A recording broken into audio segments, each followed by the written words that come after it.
सिंधुदुर्गमध्ये ठाकरेंच्या शिवसेनेला मोठा धक्का। जिल्हाप्रमुख संजय पडतेंचा शिवसेनेमध्ये पक्षप्रवेश।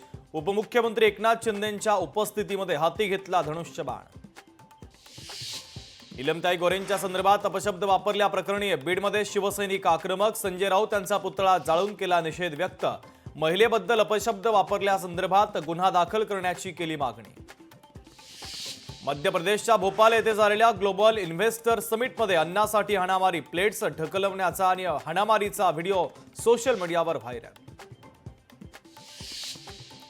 शाहरुख खान मन्नत बंगला सोडणार, 24 लाख रेंट मोजून अपार्टमेंटमध्ये राहणार। मन्नत बंगल्याच्या दुरुस्तीचं काम सुरू होणार असल्यानं बंगला सोडणार। भंडारा जिल्ह्यातील गायमुख येथे भरली महाशिवरात्रीच्या निमित्तानं भव्य यात्रा। 3 दिवस चालणाऱ्या यात्रेत सांस्कृतिक आणि सामाजिक वारसा असल्यानं लाखो भाविकांची हजेरी। जळगावच्या शिवधाम मंदिरामध्ये महाशिवरात्रीच्या निमित्तानं यात्रेचं भव्य आयोजन। यात्रेमध्ये मोफत आरोग्य तपासणी शिबिर, रक्तदान शिबिराचं देखील आयोजन।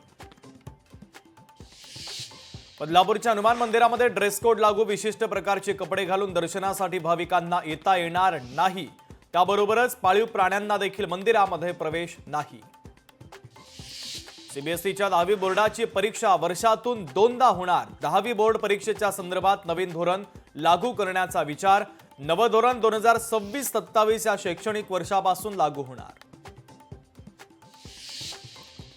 शिरपूरमध्ये वाहनधारकांचा टोल नाक्यावर मोर्चा धडाडणार, तर शिरपूर स्थानिकांना टोल माफ व्हावा आणि मुंबई आग्रा महामार्गाचं दर्जेदार दुरुस्तीकरण व्हावं या मागणीसाठी धडक मोर्चा।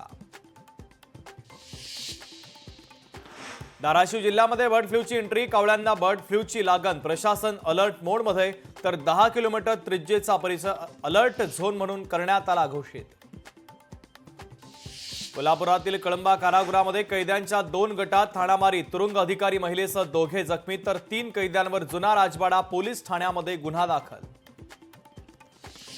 नाशिक मुंबई महामार्गावरील पेट्रोल पंपावर दरोडा, तलवारी कोयते घेऊन आलेल्या सशस्त्र गुंडांनी केली लूट। पेट्रोल पंपावर काम करणाऱ्या कर्मचाऱ्यांकडून केली 1.5 लाख रुपयांची लूट। लोकशाही मराठी ऐका, पहा, जागरूक रहा।